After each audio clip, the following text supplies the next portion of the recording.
boa tarde.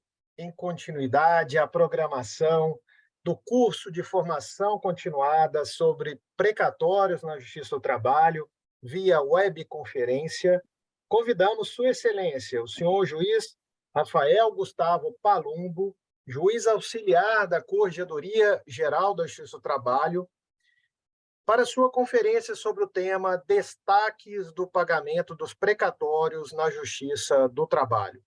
Dr. Rafael Gustavo Palumbo é graduado em Direito pela PUC do Paraná em 1998, especialista em Direito Processual Civil pela PUC do Paraná em 1999, mestre em Direito Econômico e Social pela mesma universidade em 2005, Master of Laws, LLM, em Dispute Resolution pela Pepperdine University em 2020, juiz do trabalho do TRT 9, Paraná, titular da 7ª Vara do Trabalho de Curitiba.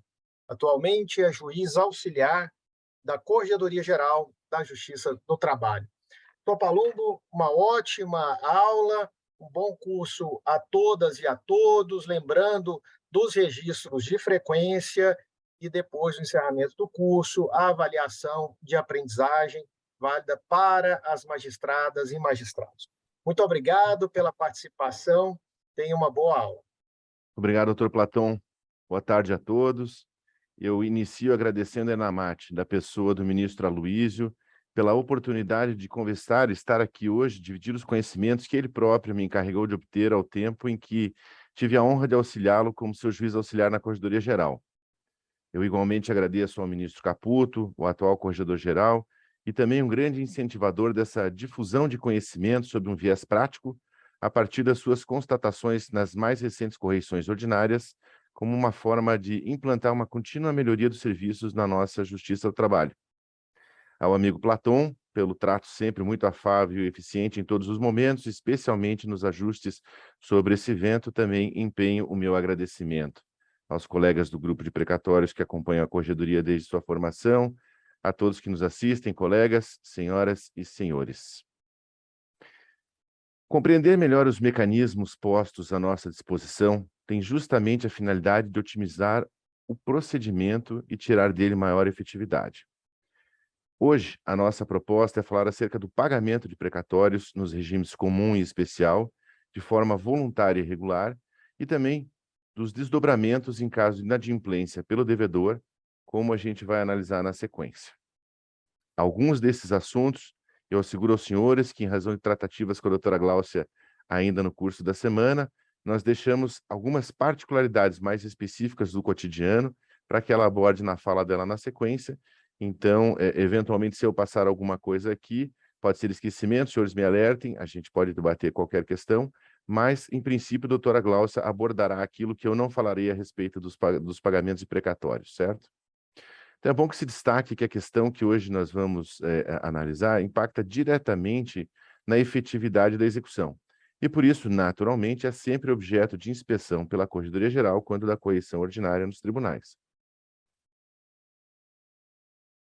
Sem pretender traçar um histórico aqui, tarefa que compete à doutora Gláucia, conforme nosso acordo, eu observo que quando da edição da Resolução 314 pelo Conselho Superior da Justiça do Trabalho, em 22 de outubro de 21, portanto, há um mês de completar um ano, teve-se em mira incorporar decisões anteriores do próprio Conselho e os achados mais comuns das correições ordinárias com observação do ministro Aloísio, à época Corregedor-Geral, e também focar em alguns complementos à resolução do CNJ 303, trazendo uma maior especificidade e previsibilidade no processamento dos precatórios na Justiça do Trabalho, como, por exemplo, na questão afeta aos acordos diretos, que é extremamente esmiuçada na 314.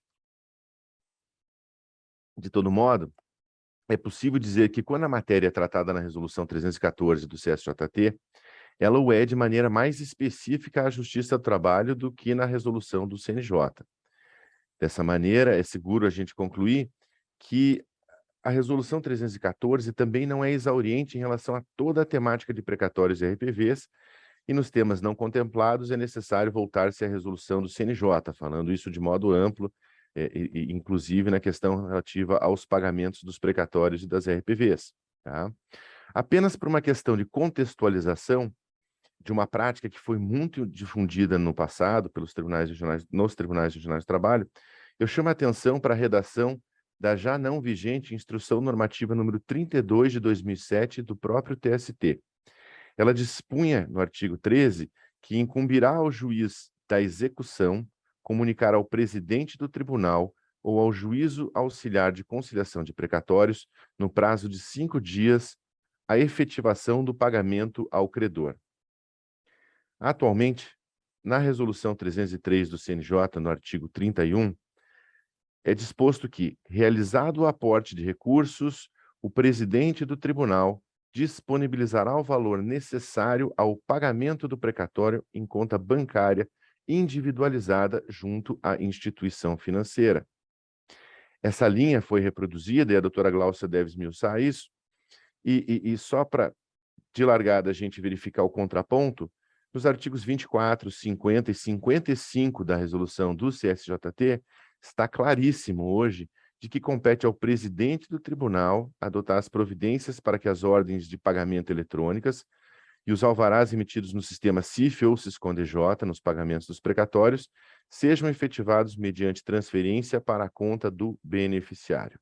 Então, a gente já começa com uma grande observação no que diz respeito ao pagamento dos precatórios, que antigamente eram realizados pelos juízes nas varas, a partir de uma delegação, uma remessa do dinheiro pelo tribunal, as varas, os juízes de primeiro grau faziam esse pagamento diretamente ao beneficiário.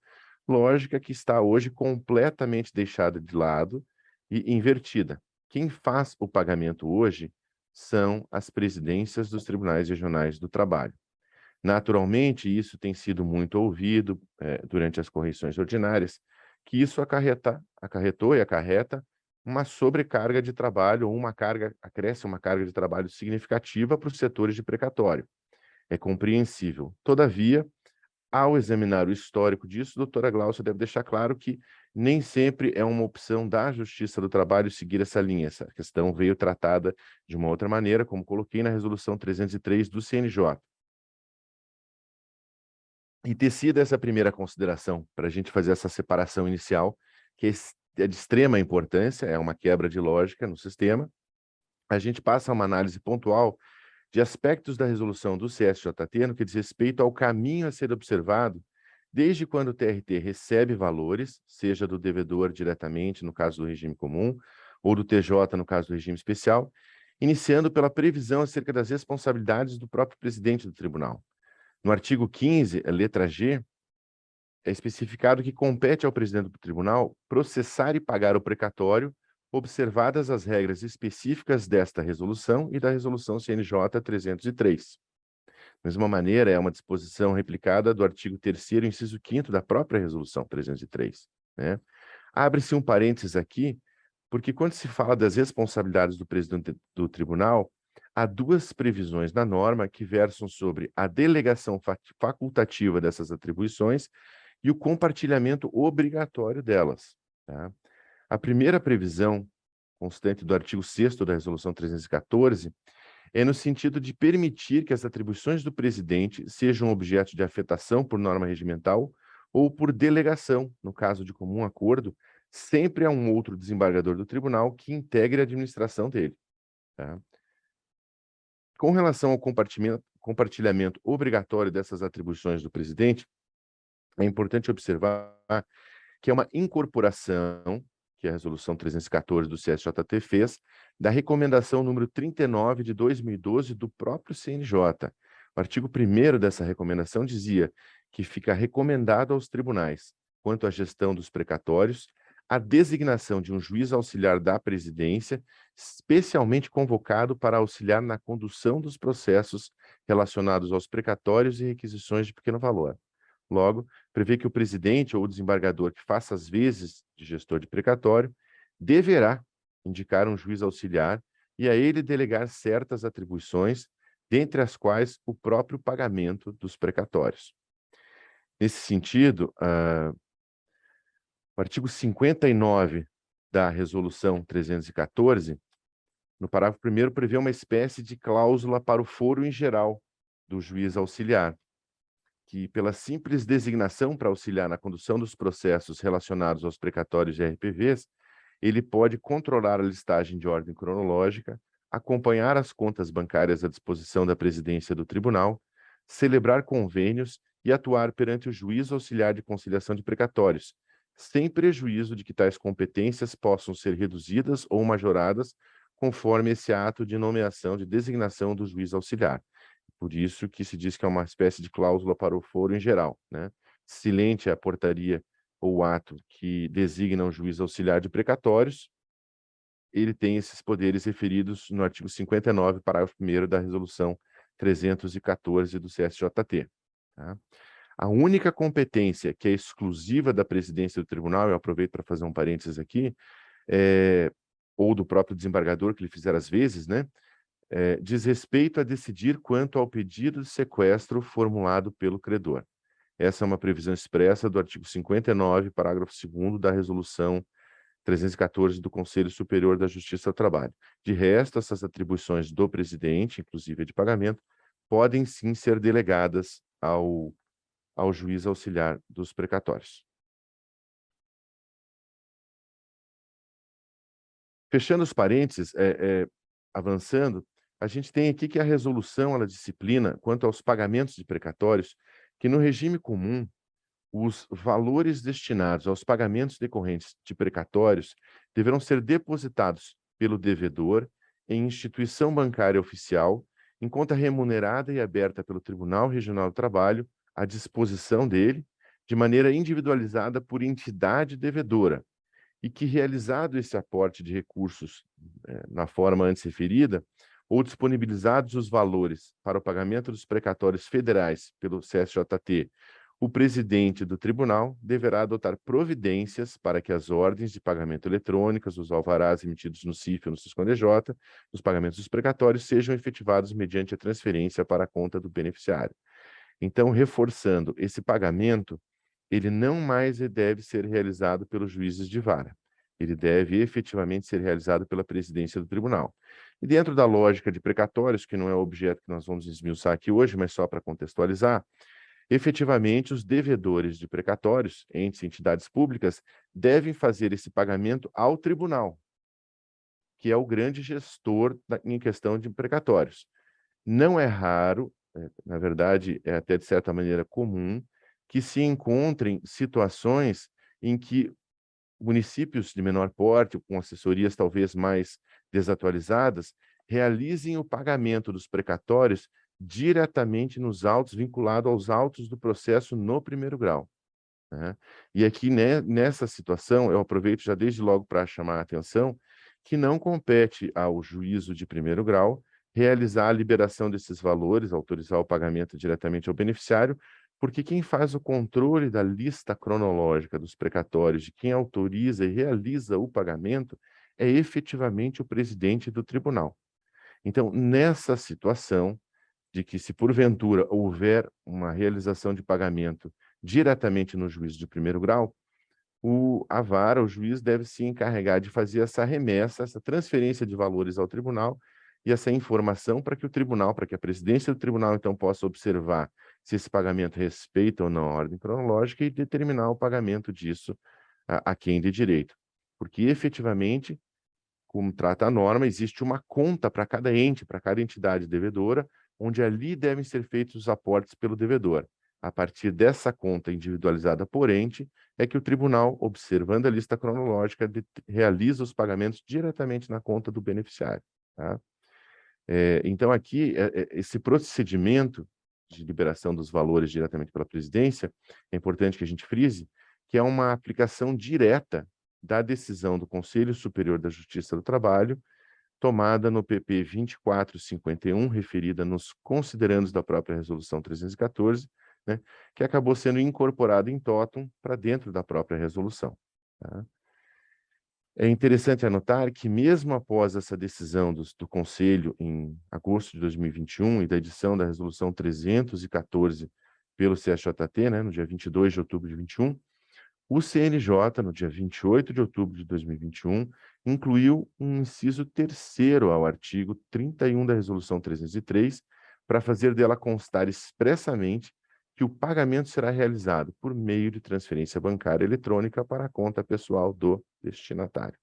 Então, aqui a gente já verifica que há um alinhamento total no procedimento com relação ao pagamento ser realizado diretamente na conta bancária, mediante transferência na conta bancária do beneficiário do precatório, tá? De outra maneira, com relação aos pagamentos de precatórios, a resolução 314 também prevê que o pagamento deve ser feito ao beneficiário ou ao seu procurador com poderes especiais para receber e dar quitação, com ciência às partes e ao juízo da execução. Então, desde logo, a gente pode fazer uma pontuação aqui, que esse dispositivo, que foi que é, na verdade, objeto de alguma controvérsia na Justiça do Trabalho, é replicação do dispositivo do disposto na resolução do CNJ. Lá no artigo 31, parágrafo 1º da resolução 303 do CNJ, também é definido que o pagamento vai ser realizado ao procurador com poderes especiais para receber e dar quitação, ou ao beneficiário, né? Em primeiro lugar, ao beneficiário ou ao seu procurador com esses poderes especiais para receber e dar quitação, tá? Então, não é incomum que em alguns lugares, algumas varas, alguns juízos adotem o procedimento de fazer o pagamento diretamente ao credor. Mas nesse caso aqui, há uma disposição expressa no sentido de que pode ser feito o pagamento diretamente ao procurador com poderes especiais, tá?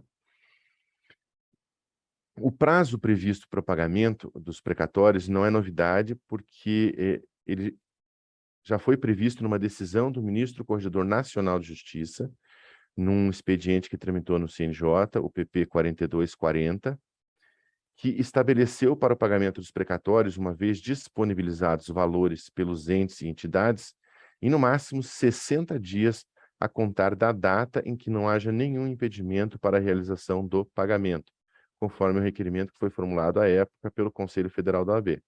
Aliás, isso consta dos próprios considerandos da Resolução 314, que igualmente incorporou esse prazo, né, em razão da decisão do ministro Corregedor Nacional de Justiça, incorporou esse prazo de 60 dias para o pagamento dos precatórios, uma vez disponibilizados os valores e, naturalmente, não havendo impedimento para a liberação desses valores, como é o caso de eventual irregularidade na representação, falecimento ou coisas do gênero.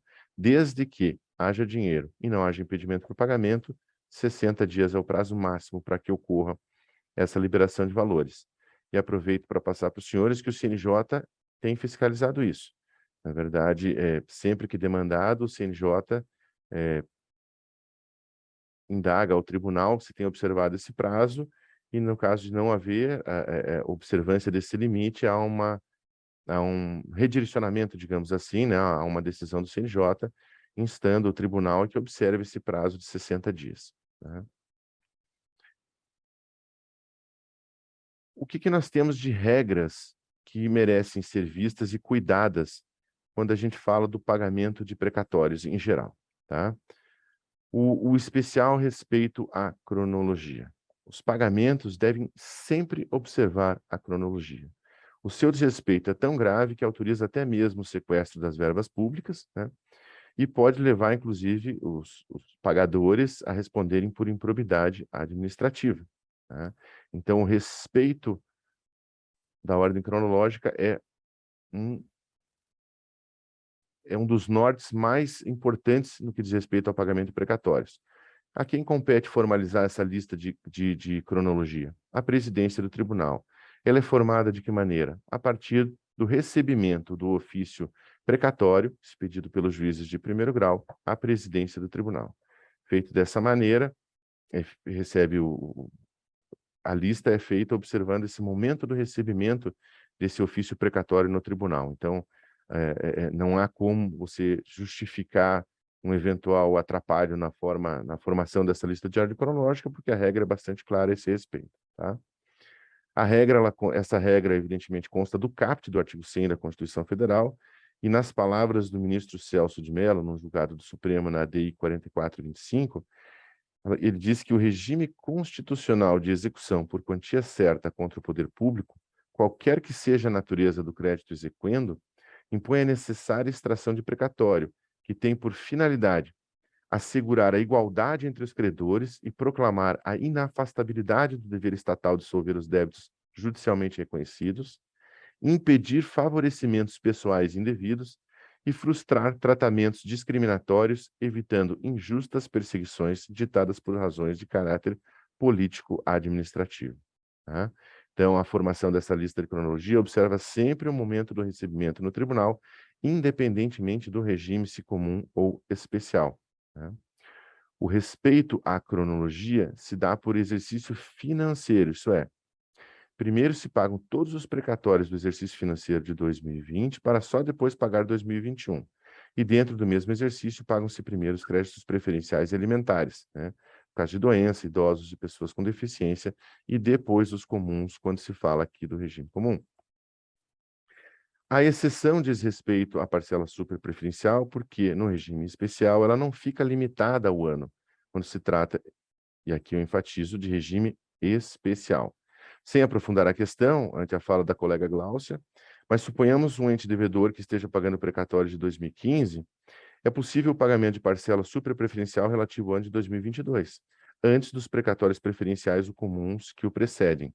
Essa disposição está lançada no artigo 75, parágrafo único da Resolução 303 do CNJ, com uma redação conferida em 28 de outubro do ano passado. Tá? Então, a disposição específica ao regime especial. Tá?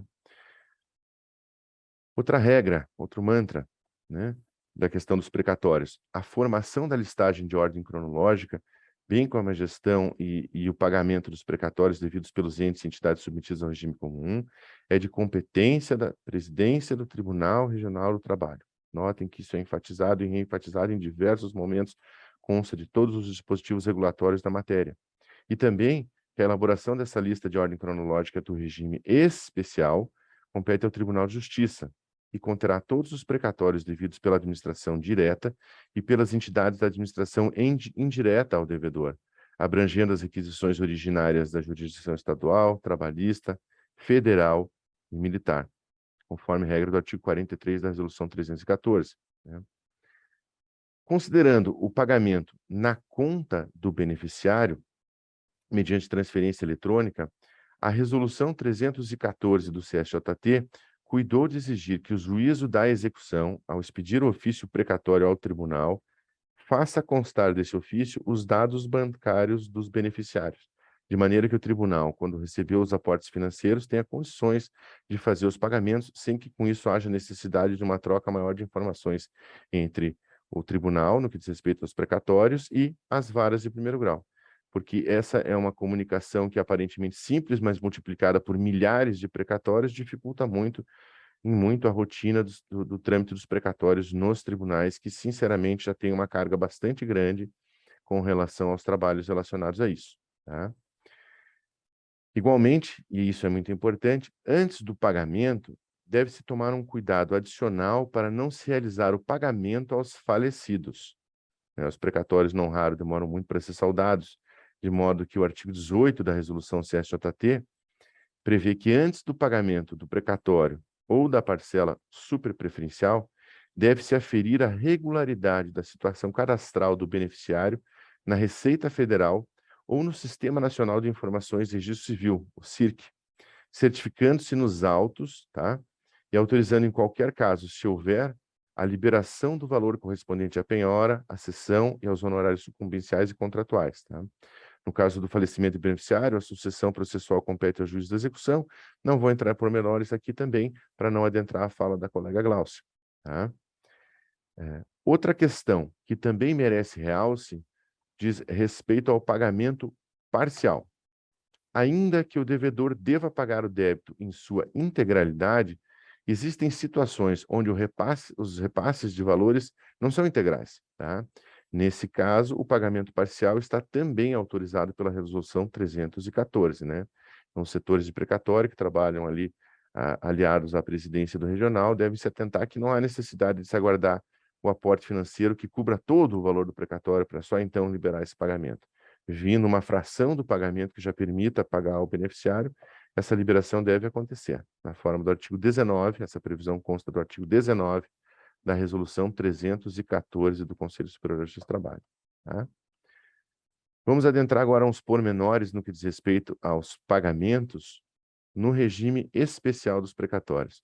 Mas o que é o regime especial de precatórios? Aqui só para dar uma situada, porque acredito que nós tenhamos um público bastante familiarizado com os precatórios e um outro público talvez nem tanto, até porque no primeiro grau, sendo juiz de primeiro grau, eu falo para os senhores com tranquilidade que isso não é muito da rotina do primeiro grau, isso não é do conhecimento aprofundado dos juízos de primeiro grau, das secretarias no primeiro grau, porque, em regra, o juiz expede o ofício precatório e o tribunal é que se encarrega do resto. Não é? A gente tem familiaridade no primeiro grau com as requisições de pequeno valor, as RPVs dos entes municipais e estaduais. Né? Então, o que é o regime especial? O regime especial, na verdade, ele se refere àqueles estados, o Distrito Federal e aos municípios que no dia 25 de março de 2015 estavam em mora na quitação de precatórios vencidos relativos às suas administrações direta e indireta e que eles farão esses pagamentos conforme as normas de um título específico da Resolução 303, observadas as regras do regime especial presentes nos artigos 101 e 105 do ADCT. Então, na verdade, o regime especial ele diz respeito àqueles entes e entidades públicas que estavam com o pagamento dos precatórios em atraso, por último agora em 25 de março. Essa data vem sendo prorrogada e, na verdade, ampliada, né? Isso começou com a emenda 62 em 2009, e desde então, o regime especial nada mais é do que isso, é um regime especial dedicado àqueles entes públicos que, ao tempo da edição dessas emendas constitucionais, eles estavam em mora com o pagamento dos seus precatórios. Tá? Então, como já disse antes, mas chama atenção aqui novamente, a lista de ordem cronológica, no caso do regime especial, compete ao Tribunal de Justiça, e ela vai conter todos os precatórios devidos pela administração direta e pelas entidades da administração indireta do ente devedor, abrangendo requisições originárias da jurisdição estadual, trabalhista, federal e militar. O regime especial é um regime que é administrado pelo Tribunal de Justiça. Daí a razão de ser, existe um comitê gestor das contas especiais, integrado por representantes da Justiça do Trabalho, da Justiça Federal e da Justiça Estadual, que tem como missão principal auxiliar o presidente do Tribunal de Justiça na gestão dos precatórios do regime especial. Tá? E como é que se dá, então, o pagamento dos precatórios, né? O débito de precatórios sujeito ao regime especial vai ser quitado mediante o depósito mensal obrigatório da parcela de que trata o artigo 101 do Ato das Disposições Constitucionais Transitórias. Como isso é administrado pelo Tribunal de Justiça, para o quanto isso repercute na Justiça do Trabalho, é interessante sabermos que o ente devedor, juntamente com o Tribunal de Justiça, apresenta ao Tribunal de Justiça um plano de parcelamento. Vou pagar a minha dívida, essa minha moratória, transferindo tanto por mês para o Tribunal de Justiça. Esse tanto é resultado de uma conta bastante específica e, a partir desse valor, que é pago mensalmente ao Tribunal de Justiça, que são pagos esses precatórios do regime especial. Tá?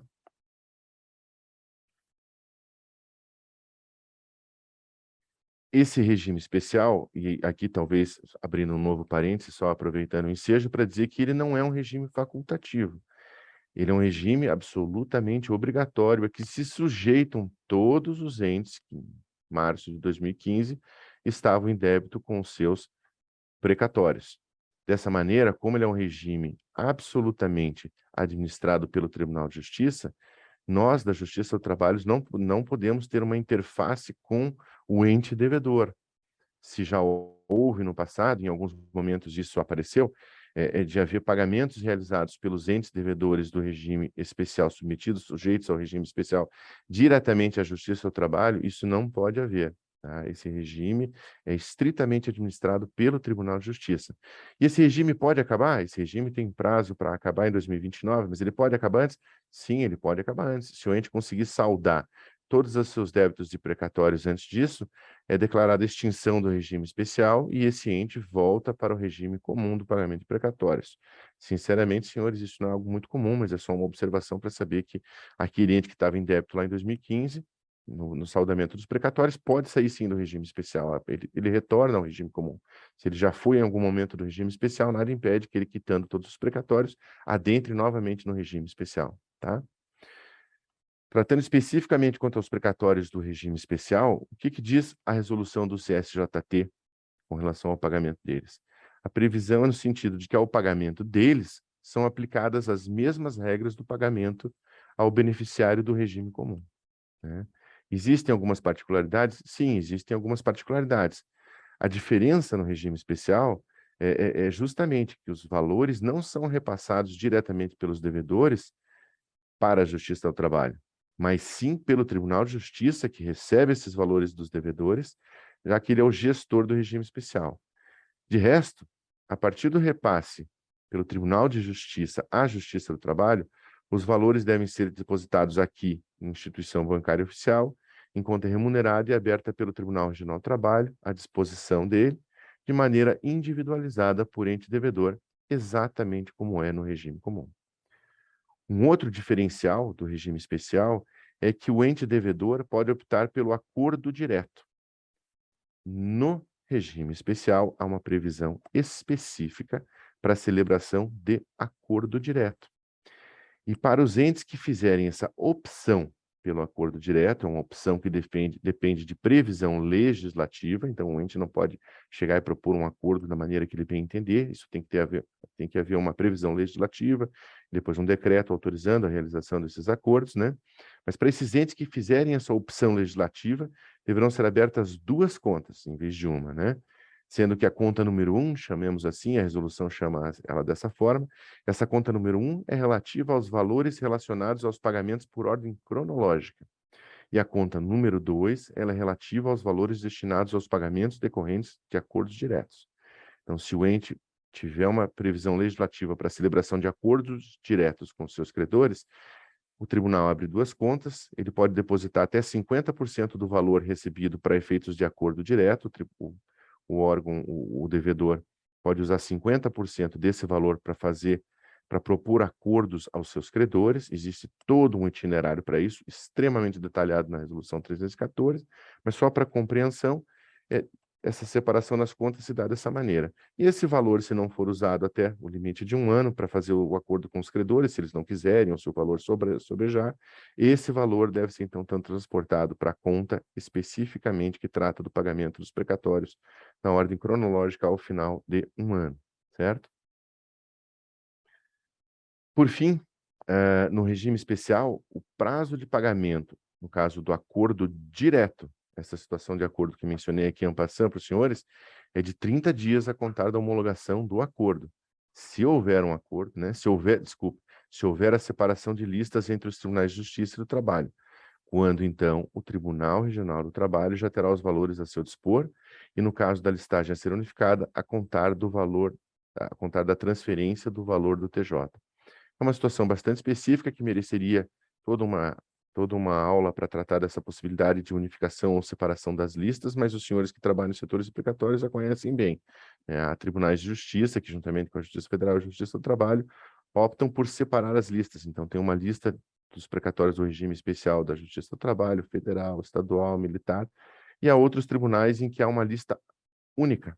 Então, nessa lista única, observa-se o critério por ordem cronológica e lá dentro as preferências e as superpreferências, tá?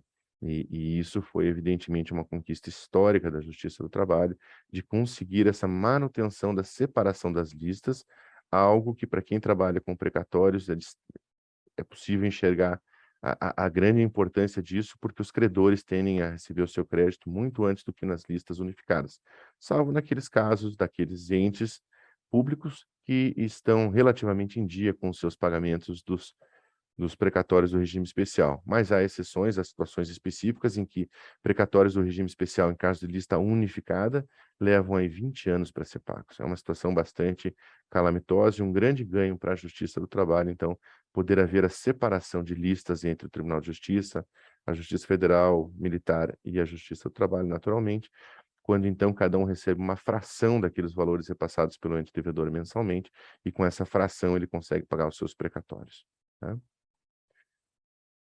O prazo, então, só tendo bastante claro, em regra de 60 dias, a exceção do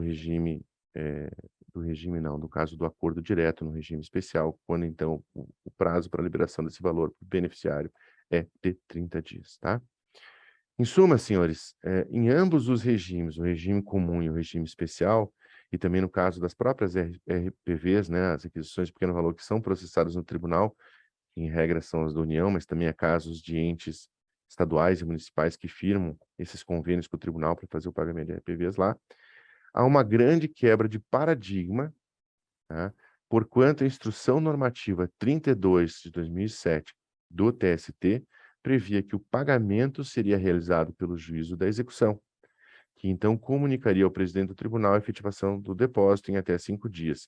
E como nós vimos aqui extensamente, e desde o princípio, essa lógica hoje ela está invertida, na medida em que compete exclusivamente ao presidente do tribunal, à presidência do tribunal, fazer o pagamento diretamente na conta bancária do beneficiário, certo?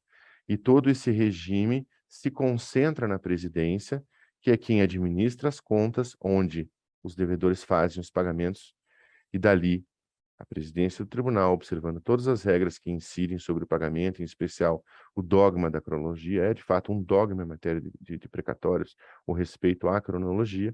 Então, a partir do respeito a esse dogma, é feito esse pagamento diretamente, certo? Senhores, mas o cumprimento dos precatórios é o que se espera, né? Mas, na prática, o que a gente vê é que ocorre o descumprimento do pagamento dos precatórios, tanto no regime comum e no regime especial, ou até mesmo, e não é incomum, o pagamento desses precatórios fora de ordem.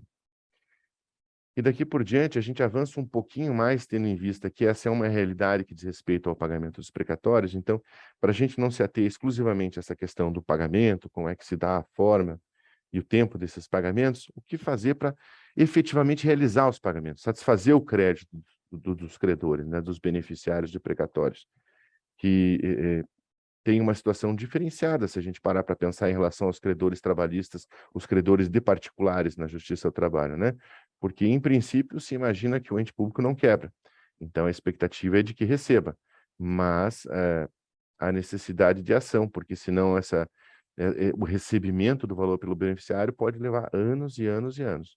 E a legislação, os regramentos põem à disposição dos beneficiários de precatórios e também para os operadores, os setores de precatório e mesmo as varas no primeiro grau, quando diz respeito à questão dos RPVs, há mecanismos de tornar efetivo esse pagamento aos beneficiários. E é o que a gente vai falar daqui para frente, tá? Fazer algumas considerações que me parecem importantes do que a gente tem observado na prática, para que ocorra a satisfação efetiva do crédito, do débito, né? Então, retomando aqui a questão do prazo dos pagamentos do precatório. Quando é que um precatório está inadimplido? Eu não sei se isso houve no Tribunal dos Senhores, mas no Paraná se discutia muito na nona região o que é o inadimplemento dos precatórios, porque a gente pode adotar essas medidas a partir do inadimplemento dos precatórios. No Paraná teve uma discussão que me ocorreu aqui agora, a questão da inadimplência ou atraso, né? O sujeito dizia que ele não ia pagar a cláusula penal porque ele não estava inadimplente, ele estava simplesmente em atraso. Mas não, a gente está falando em matéria de precatórios, essa discussão, esse argumento não cola efetivamente, não é possível puxar esse argumento. O inadimplemento se dá a partir do dia seguinte ao descumprimento do prazo fixado para a satisfação do precatório, né? Então, qual é esse prazo no regime comum? No regime comum, os precatórios requisitados dentro de um prazo, tá? A questão aqui deve ter uma nova conformação pelo CNJ, mas esse ano, inclusive, foi mudada para que os precatórios apresentados até o dia 2 de abril, né, perante o tribunal, fossem comunicados ao dia 30 de abril. Então, no ano seguinte, até 31 de dezembro do ano seguinte, no ano anterior, isso tudo se dava em julho, né?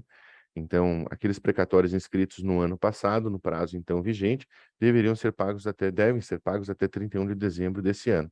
E assim retrocedendo. Se nós pegarmos um exemplo de 2020, fica mais fácil. Precatórios recebidos, apresentados ao tribunal no prazo em 2020, deveriam ser satisfeitos até 31 de dezembro de 2021. A partir de 1º de janeiro de 2022, ele já está inadimplente. O ente já está inadimplente com a satisfação desse precatório, tá? Aqui eu só faço uma observação, os senhores assistiram a brilhante fala do colega, do desembargador agora, Miguel Ângelo Lopes, com relação aos precatórios federais. Então, os precatórios federais, eles têm uma disciplina atualmente um pouquinho diferente, inclusive com relação à forma do pagamento deles, E, evidentemente, que é raríssimo que a União, né, eu desconheço alguma situação em que a União tenha descumprido a previsão constitucional de como ela deve satisfazer os precatórios, de modo que as medidas constritivas, as consequências para a União, elas, academicamente, aqui em termos práticos também, não têm tanta importância assim para nós, porque isso raramente acontece, tá? Mas então de modo que nós vamos concentrar nossa fala com os precatórios estaduais e municipais, tá? Ah, o regime especial, a inadimplência, se no regime comum a inadimplência se caracteriza a partir do vencimento do prazo, que é 31 de dezembro do ano seguinte, né, do ano da inscrição do precatório, no regime especial, a inadimplência se caracteriza quando o ente devedor desrespeita o plano anual de pagamento e atrasa os repasses mensais ao Tribunal de Justiça, conforme definição específica do artigo 101 do ato das disposições constitucionais transitórias. Como se trata de uma moratória, o regime especial é uma grande moratória, os pagamentos mensais representam uma amortização da dívida total, tá? E a gente não considera esse atraso precatório a precatório, a gente considera o parcelamento. Atrasou o parcelamento, o ente está inadimplente, tá? Então é feito justamente por conta da existência desse plano anual de pagamento, que tem a intenção de fazer uma projeção dos cálculos do valor da parcela e etc., e a homologação desses cálculos, inclusive, compete ao Tribunal de Justiça, né? Então, esse compromisso que o ente público sujeito ao regime especial assume, né, esse compromisso assumido por ele, e o seu prazo decorre justamente desses repasses mensais que o ente tem que fazer ao Tribunal de Justiça, tá? Se o atraso é aferido mensalmente e não por precatório individualizado, para nós, efetivamente, da Justiça do Trabalho, ainda que o nosso precatório não fosse o primeiro da fila a ser pago, nós, inclusive, temos interesse que todos os precatórios anteriores aos nossos sejam satisfeitos, né? Então, nós temos medidas sugeridas, que vamos ver na sequência aqui, mas é importante estabelecer desde logo que o vencimento, que o inadimplemento em matéria de precatórios do regime especial se dá a partir do atraso do repasse da parcela mensal. Repasse esse que deve ser feito pelo ente ao Tribunal de Justiça, né? Aproveitando, já que a gente está vendo a questão dos prazos, né? Com relação às requisições de pequeno valor, o prazo na Justiça do Trabalho ficou muito claramente estabelecido, é de 2 meses e não de 60 dias. É um prazo de 2 meses, conforme está claramente estabelecido no artigo 37 da Resolução 314, tá?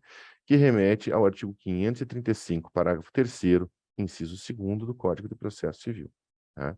As leis que subsidiaram a fixação do prazo em 60 dias pelo CNJ são as leis dos juizados especiais federais e estaduais. Todavia, para nós no Justiça do Trabalho, o CPC, inclusive, é mais moderno e tem aplicação supletiva específica, de modo que para nós é claro que o prazo das RPVs é de 2 meses. Inclusive, muito mais fácil de controlar no PJE, já que o prazo em dias, ele é sempre contado em dias úteis, né? Então, tem-se que fazer aquela ginástica, né? O que corresponde a 60 dias corridos? 60 dias corridos seriam 43, 44 dias úteis no PJE, tem que se fazer uma ginástica de modo que a fixação do prazo em 2 meses facilita, inclusive, não teve naturalmente esse viés, mas facilita, inclusive, o controle disso no nosso PJE, no GICS, né?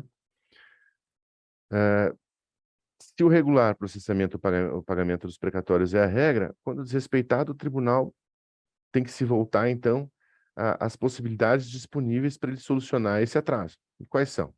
É importante frisar que depois desse pedido precatório, e isso vai muito até para as varas do trabalho, né, dentro do que nós falamos até agora, depois desse pedido, o ofício precatório, a competência para os atos seguintes é exclusiva do segundo grau, competindo ao presidente ou ao desembargador que estiver no exercício dessa função, a celebração de acordos, convênios e deferimento de parcelamento para o saldamento da dívida dos precatórios. Ele pode, evidentemente, como nós vimos antes, fazer essa delegação, tá? Então, essas providências que nós vamos passar aqui a ver na sequência, elas são exclusivas, típicas de segundo grau de jurisdição. Elas diferem, evidentemente, conforme se trata do regime comum ou do regime especial. Voltando a anotar aqui com um parênteses e talvez num paralelo, isso é mais ou menos como aquelas situações em que nós, juízes de primeiro grau, habilitamos nossos créditos juntos de recuperação judicial e de falências, né? Nós temos que efetivamente aguardar o pagamento. Nós aguardamos o pagamento ali para frente, nós não temos o que fazer. Ressalva feita com relação à Lei 14.193, que alterou os dispositivos da Lei de Recuperação de Falências com relação as contribuições previdenciárias, mas no caso específico do crédito trabalhista, nós efetivamente temos que aguardar que isso seja resolvido pelo juízo falimentar. Aqui, a questão dos precatórios, nesse paralelo, é exatamente a mesma. O juízo de primeiro grau, ao expedir o ofício precatório, ele aguarda todo o trâmite e o pagamento a ser realizado pela presidência do tribunal, que então, naturalmente, vai comunicar ao juiz de primeiro grau quanto ao saldamento desse crédito.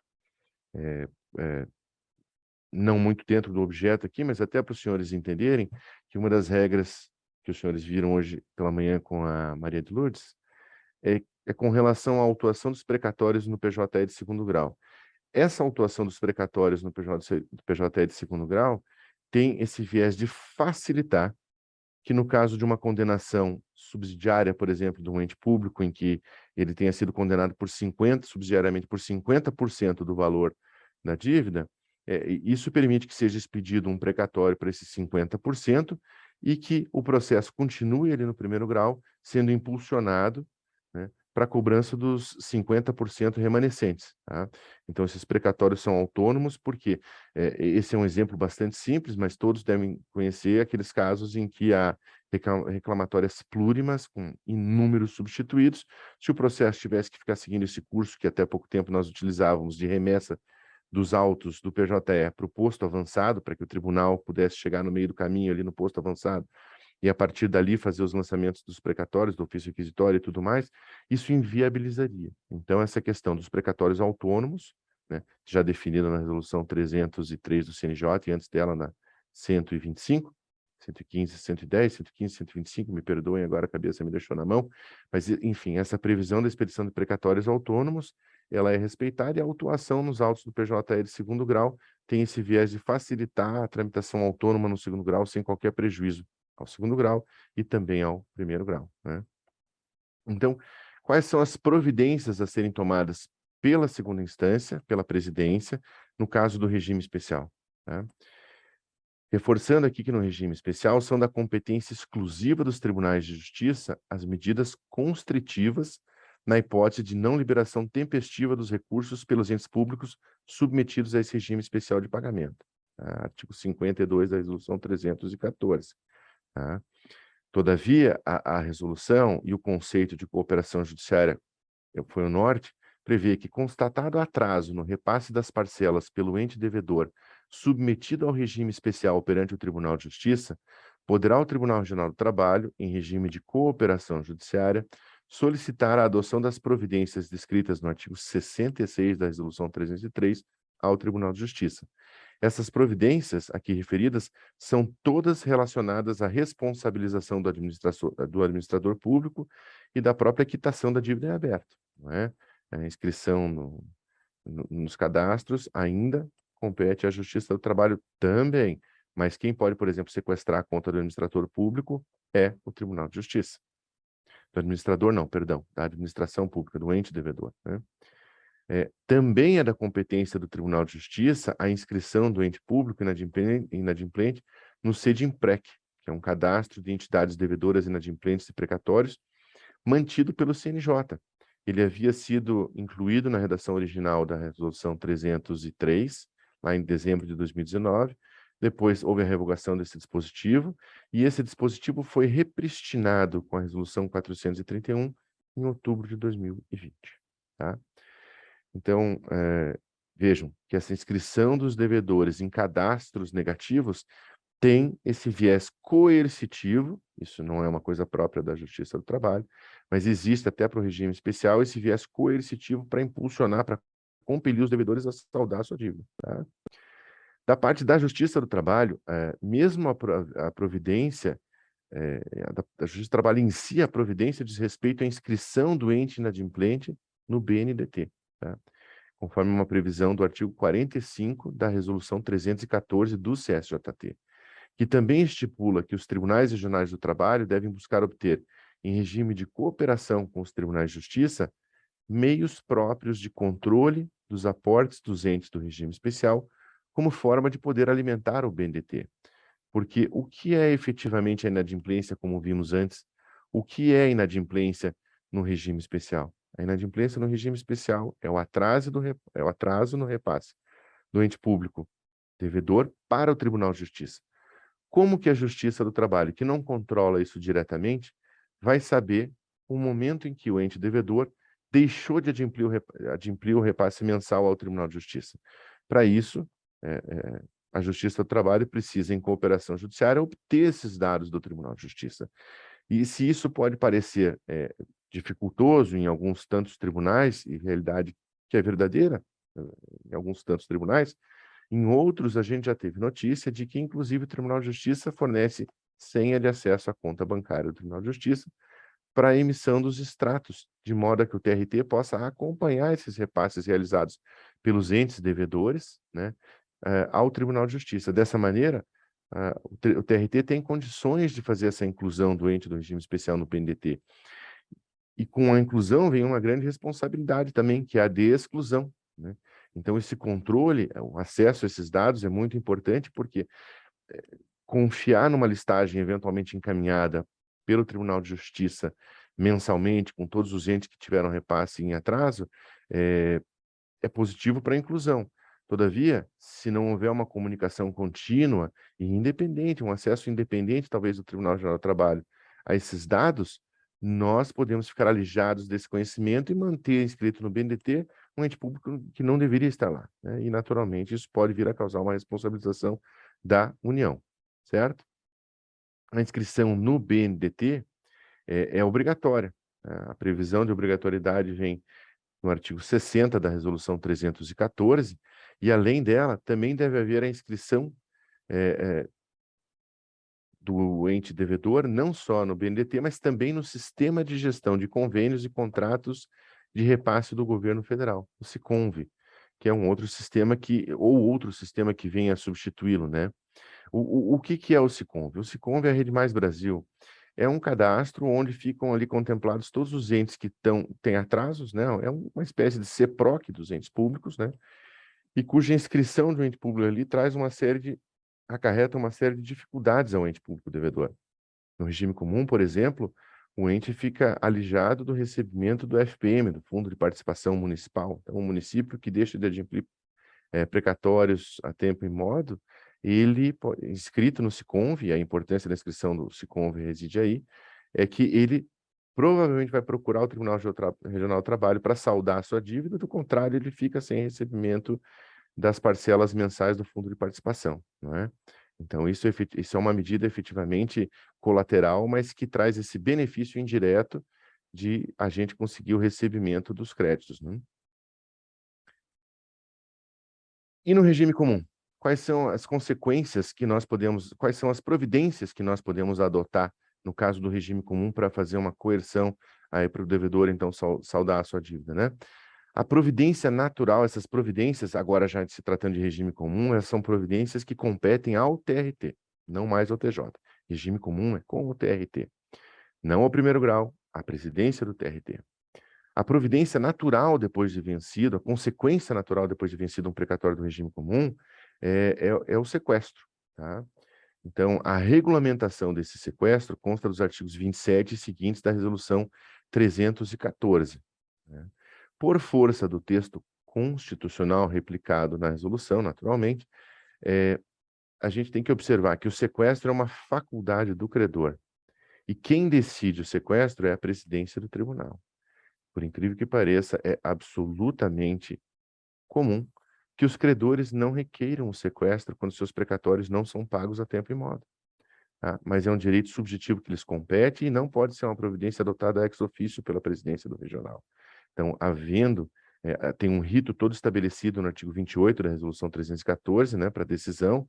A presidência tem que certificar o vencimento, atualizar cálculos, intimar o devedor, para verificar se, de repente, ele não fez o pagamento de uma maneira equivocada, na própria vara, ou enfim.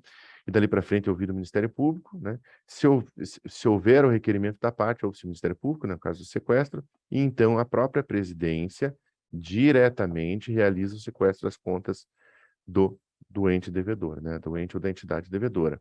E é curioso observar que essa providência, ela, em alguns locais, ela já foi, em algum momento, delegada às varas. A presidência decide pelo sequestro e oficia às varas, numa carta de ordem, para que as varas realizem o sequestro de verba pública.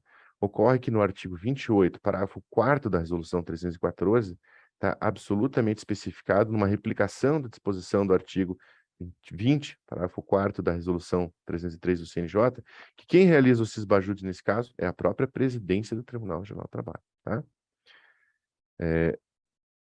Uma questão que vai trazer efeitos na sequência é de que a medida de sequestro em precatórios alcança o valor atualizado da requisição inadimplida ou preterida, né? Bem como os valores atualizados dos precatórios não quitados precedentes na ordem cronológica. Então, se nós tivermos 10 precatórios do regime comum que não foram quitados e apenas o titular do 10º exerceu a sua faculdade, seu direito subjetivo de requerer o sequestro, os outros 9 precatórios que o antecedem, os outros 9 credores e precatórios que o antecedem, vão se beneficiar da proatividade do último, né? E receberão os valores, inclusive, antes dele, em respeito à cronologia na matéria dos precatórios. Dogma da matéria de precatórios. Cabe retomar aqui que essa competência decisória sobre o sequestro, ela não pode ser delegada ao juiz auxiliar da presidência em matéria de precatórios. É uma decisão própria da presidência ou do desembargador que lhe fizer às vezes nesse particular, tá? Em razão de implicar na incursão de um poder, é o titular de um poder que decide sobre a incursão de um outro poder, tá? Quando o devedor está inadimplente, na esteira do artigo 60 da Resolução 314, também é obrigatória a inclusão dele no BNDT e no SICONV, tá? Essas são as consequências administrativas, digamos assim, que têm essa função de coercitividade, de impulsionar o ente a vir saldar a sua dívida. No caso das RPVs, embora a gente esteja falando de precatórios, mas só para contextualizar aqui, no caso das RPVs, a consequência natural para o não pagamento no prazo é o sequestro de valores. Isso aqui é competência das varas, porque as federais não têm atraso, né? Mas as estaduais e nas municipais, no caso de atraso, então, há o sequestro de valores e independe do requerimento. Independe do requerimento, diferentemente dos precatórios, do credor. Aqui é automático, certo? Adotadas todas essas providências, ou, enfim, não requerido o sequestro, o que fazer? Temos uns precatórios do regime comum, e agora nós vamos falar dos precatórios do regime comum, cuja competência e administração, gestão competem ao Tribunal Regional do Trabalho. Então, o que fazer quando o precatório não for pago? Aqui nós temos cancha para resolver essas questões, diferentemente do regime especial. Então, a gente tem essa referência comum a um acordo. A gente fala muito em acordo na Justiça do Trabalho, mas quando a gente fala em acordo em matéria de precatórios, a gente está usando esse termo lato sensu, porque a gente vai falar agora de uma situação específica que é o cronograma de pagamento, que, na verdade, é um parcelamento da dívida com respeito a todos os primados relacionados aos precatórios. Precatório é bom senso? O bom senso tem que imperar em todos os ambientes, naturalmente. Mas os precatórios, eles têm uma regra absolutamente específica. Só para chamar a atenção dos senhores, não é objeto da fala aqui agora, mas um acordo homologado na Justiça do Trabalho só pode ser rescindido, súmula 259. Ele transita em julgado desde logo. Homologado acordo, acabou. Um acordo homologado pela Justiça do Trabalho, no caso de acordo direto, é uma situação específica, desse acordo pode a parte desistir até que ela receba o pagamento. Só estou fazendo essa ilustração para os senhores verem como a matéria de precatórios exige bom senso, mas ela tem regras absolutamente específicas, e esse é só um exemplo dramático dessa situação de regra extremamente específica para o pagamento dos precatórios, não é? Então, vencidos os precatórios, o que fazer, né? Nós chamamos o ente para fazer um acordo, lato sensu, que, na verdade, está referido na Resolução 314 como um cronograma de pagamento. Vencidos esses precatórios e requerendo o ente público a formalização do cronograma do pagamento ou por iniciativa do tribunal, compete ao presidente do tribunal conhecer desse pedido do ente público. Não é admissível que o próprio juiz que expediu o precatório lá na vara, no primeiro grau, conheça desse pedido de parcelamento. Tá? Se isso já foi feito no passado, não pode mais, em hipótese alguma, ser feito. Essas questões de precatórios, reforçando aquilo que disse antes, uma vez expedido o ofício precatório, cessa a competência do juiz do primeiro grau. Tudo ascende ao segundo grau. Tá? Nesse caso, o presidente, se o juiz do primeiro grau receber um pedido desse, ele tem que encaminhar à presidência do tribunal. Tá? Recebido pela presidência do tribunal, designa-se então uma audiência com essa entidade, com esse ente devedor, e todos os credores de precatórios ou seus representantes para fins de análise da proposta a ser apresentada. Dá para fazer acordo um a um, depois de vencido o pagamento precatório? São 10 credores, por exemplo. Eu posso fazer acordo só com um? Não. Eu tenho que chamar os 10. Todos os credores com precatórios vencidos devem ser chamados para esse acordo lato sensu, que é o cronograma de pagamento. Tá?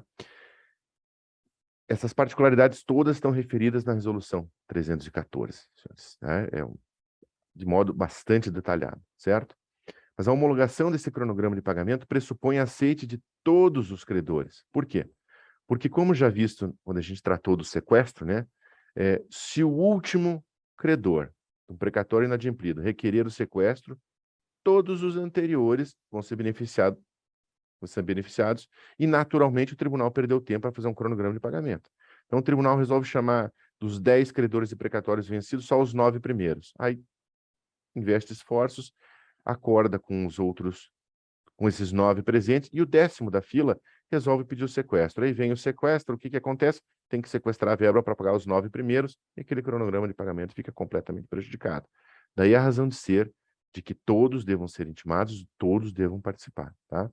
Então, todos aceitando esse cronograma de pagamento, esse cronograma de pagamento tem regras absolutamente restritivas. Ele deve prever o aporte mensal pela entidade devedora, ou o bloqueio de valores ou percentuais da cota do Fundo de Participação do ente público, ou outro fundo criado para esse fim, o FPM, por exemplo, Fundo de Participação Municipal, determinando o presidente do tribunal ou o juiz auxiliar de conciliação de precatórios, tá? Se autorizado pelo devedor, a constrição desse fundo de participação, tá? Deve prever igualmente esse cronograma de pagamentos, a atualização do crédito até a data do pagamento, excluídos os juros do período de graça constitucional, naturalmente. O inciso terceiro requisito, a utilização dos valores para pagamento dos precatórios na ordem cronológica da apresentação e para pagamento da parcela superpreferencial prevista no parágrafo 2º do artigo 100 da Constituição Federal. A questão específica da parcela superpreferencial, eu não vou adentrar aqui agora, deixar a colega falar, a gente combinou a respeito disso, mas só para os senhores entenderem que no regime ordinário, no regime comum, hoje em dia, a possibilidade de efetivação é muito restrita, mas vencidos os precatórios, exercício anterior, e havendo um cronograma de pagamento, é possível, sim, se dar preferência a esses pagamentos superpreferenciais. Quarto requisito, a vedação do pagamento proporcional entre precatórios e entre credores na hipótese de precatório plurimo. Senhores, um exemplo bastante básico, 5 precatórios vencidos. Cada um dos credores tem 50 mil reais a receber. É possível fazer um acordo para que cada um desses 5 receba 10 mil por mês? Ao final de 5 meses, todos terão recebido 50 mil reais. Né? E ao final de 5 meses, todos terão seu precatório satisfeito. Mas a regra aqui é clara. A vedação de pagamento proporcional entre precatórios e entre credores na hipótese de precatório plurimo. Por quê? Porque em matéria de precatórios, o dogma da cronologia impera. Então, todos os recursos do ente devedor devem ser vertidos para o credor do primeiro precatório. Em vez de pagar para 5 credores 10 mil reais por mês, o devedor vai pagar 50 mil reais para o primeiro no primeiro mês, 50 mil reais para o segundo no segundo mês, e assim vai. Essa concomitância agora é vedada. Os senhores imaginam, e aqui começa a fazer sentido, o porquê disso ser centralizado na presidência. Porque se isso for realizado pelos juízos de primeiro grau, quem é que vai fazer esse controle para que isso não ocorra? A violação à cronologia é um acidente esperando para acontecer, né? Então, essa é a razão da centralização e da competência atribuída exclusivamente à presidência para realizar todos esses atos, tá? Igualmente, no caso do cronograma de pagamento, tem que haver a previsão de bloqueio imediato pelo Sisbajude do valor correspondente em caso de atraso. Tá? Não saldou o seu cronograma de pagamento, o ente público sabe que vai sofrer um Sisbajude na sua conta já imediatamente na sequência. É importante observar que é igualmente vedada a inclusão de cláusula penal com efeito pecuniário no cronograma de pagamento. Eu não posso dever ao João, firmar um acordo de pagamento para ele em R$1 milhão em 2 parcelas de 500 mil e fixar uma cláusula penal em 50%, deixar de adimplir aquela primeira parcela e com isso já o João é credor de 1 milhão mais 50%, R$1,5 milhão por conta dessa cláusula penal entre nós entabulados. É inadmissível o estabelecimento de cláusula penal em matéria de precatórios, certo? E é oportuno observar aqui também para os setores de precatório, né? para juízes auxiliares que trabalham com precatórios, que a homologação do cronograma de pagamento se submete, sim, ao crivo da autoridade competente e pressupõe essa aceitação de todos os credores. Com isso, está se dizendo que não é um direito objetivo, isso não é uma questão de competência, não é um direito objetivo, eu digo no sentido de, ela não é automática, né? Se todos aceitaram e tudo mais. Todos aceitando, preenchidos todos esses requisitos, a presidência, então, vai fazer essa análise para verificar se homologa o cronograma de pagamento, tá? Para finalizar, senhores, já próximos aqui do meu horário limite, eu observo que uma consequência, para evitar essa consequência de inadimplemento, melhor colocando, existe uma previsão no artigo 318 da resolução do CNJ, replicada no artigo 314, na resolução 314 do CSJT, com algumas particularidades, que é o convênio, tá? Esse cronograma de pagamento, ele é quase um espelho do convênio, o convênio é quase um espelho do cronograma de pagamento, dependendo como queiram, né? O que é o cronograma de pagamento? Venceu a dívida, você faz um cronograma para pagar e saldar aquela dívida já vencida. O que é o convênio? Antes de vencer o precatório, o ente estabelece um convênio com o Tribunal Regional do Trabalho, é uma faculdade, né?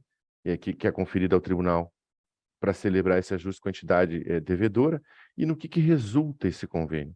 Ele, na verdade, permite à entidade devedora conhecer o valor atualizado dos seus créditos requisitados, visando a regular disponibilização dos recursos necessários ao pagamento, entre outras providências, tá? E esse convênio autoriza, junto a repasses e transferências constitucionais, a retenção do valor necessário ao regular e integrar o pagamento do montante requisitado até o fim do exercício financeiro em que inscrito o precatório. Suponhamos que haja um dado município que tem 5 precatórios que vencem agora 31 de dezembro de 2022. Ele pode ter procurado o tribunal lá em janeiro desse ano, e já em janeiro desse ano ter celebrado um convênio, mediante o qual ele foi pagando esses precatórios antes do seu vencimento, a prestação, por assim dizer. De modo que quando chegamos em 31 de dezembro de 2022, esse devedor está com todos os seus precatórios pagos por meio desse convênio. Então, o convênio realmente traduz num benefício para todos os credores, não vai gerar dificuldades para o TRT, porque não vai ter que tomar todas essas providências pós-inadimplemento, e para o ente público também permite uma previsão, né, uma previsibilidade no pagamento dos seus precatórios. Agora, de novo, é uma faculdade, não é uma imposição a que os tribunais ajam dessa forma, senhores.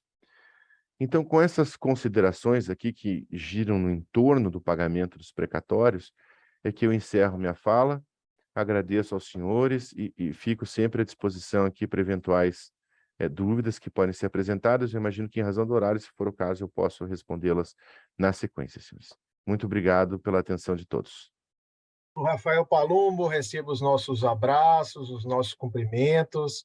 Foi excelente a sua explanação, muito didática, muito clara, muito objetiva, muito precisa.